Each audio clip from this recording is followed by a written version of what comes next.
Hey everybody, how you doing? It's Memphis J here, and I got a quick video on how to change the alternator on a mid-80s Mercruiser. This is a Mercruiser 120. This is on a little 16.5 foot Sierra 165B here. And so anyway, here's the motor, and I'm on what would be the driver's side in a car, but I'm on the port side of the motor here. And right here below where all of the throttle linkages stuff here is, you've got this alternator here. And there's a bunch of videos on how to replace the alternator belt and some of this power belt if need be. But if you just need to replace the alternator and this belt right here is in good condition, then it's pretty easy to replace this alternator. So I thought I'd do a quick video on it. Now, I'll make one note right from the beginning. Your alternator will probably not look this nice and clean. It'll probably look more like this one. This is the alternator that came off of it. Here's what the back end of it looks like. It's very similar to a any different GM alternators on some of the trucks and stuff like that. But this may be the original one. It does say Marine down here on the end.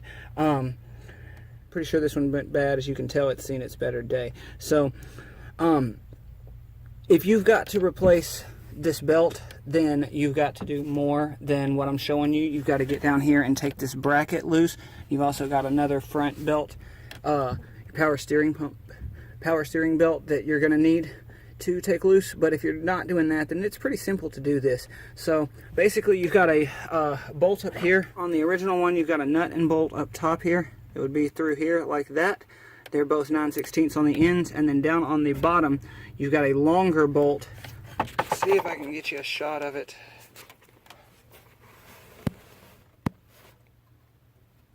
You've got a longer bolt here and here that you got to get to.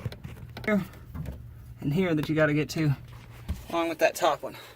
And so one of the first things you may want to do is go ahead and loosen that one on the bottom. Loosen those two down there, but don't take it all the way off.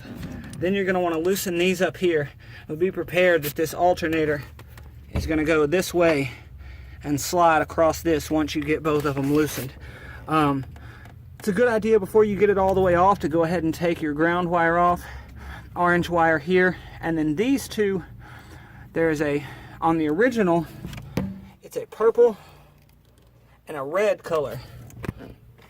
And they use these little bullet connectors on these wires, and they feed into something that's like this one, except it's not as nice with this cap. So it's usually taped. But you could pull this tape loose and pull these two loose.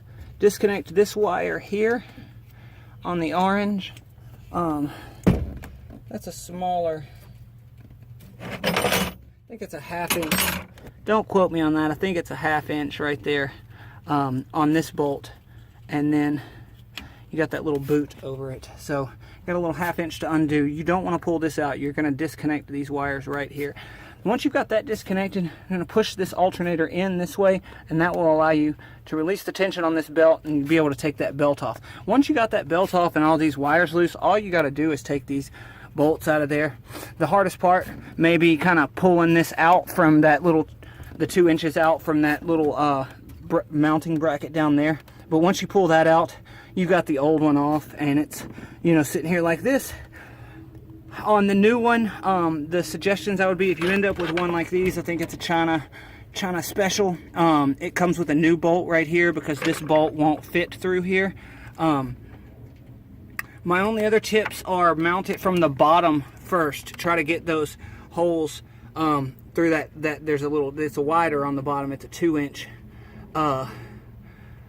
Get it into that groove there and get your bolt in and just barely start to tighten it. Then you can just rock it back and forth. You can rock it up a little bit and go ahead and connect your wiring, get all that going while you start connecting right here. You get all your wiring going, and then once you've got it, you're pretty sure it's good to go and it's in there. Push it in a little bit, get that belt around there. Make sure your belt is still getting around down here. There's another pulley that it needs to go around. But after it's on there, one tip, if you're going to be replacing the same alternator, you can make a little mark. I don't know if you could see this. Yeah, right here is where my original mark was. This is a different alternator, so I had to pull it a little bit further to get the tension that I needed on that belt. But if you're going to be putting the same one back on, you could just take a line and make a mark like this in the middle of that spot, and then make a mark on that alternator too, so you know where it's going back to.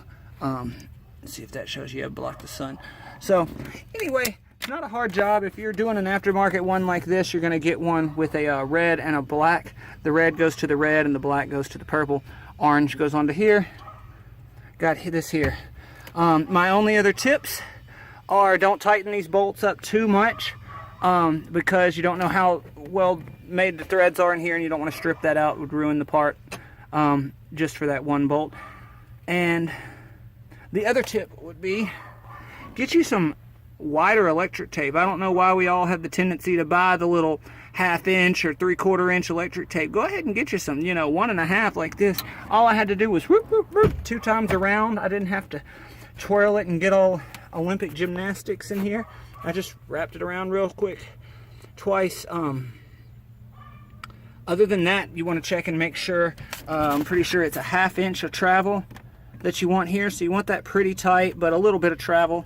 So about a 1/2 inch of travel on there. And after that, need a voltage meter, something like that, to check and make sure it's working if you don't know how well your meter on the boat, if you got one of those, works. So hope this helped you. This isn't a hard thing to do. I think if anybody with some basic mechanic skills and doesn't mind bending over into the boat a little bit could get this done. So drop me a comment, let me know if I don't know what the hell I'm talking about, but I hope this helped you. Take it easy. If you got a question, let me know. I'll try to get back to them. Thanks. Take it easy. Peace.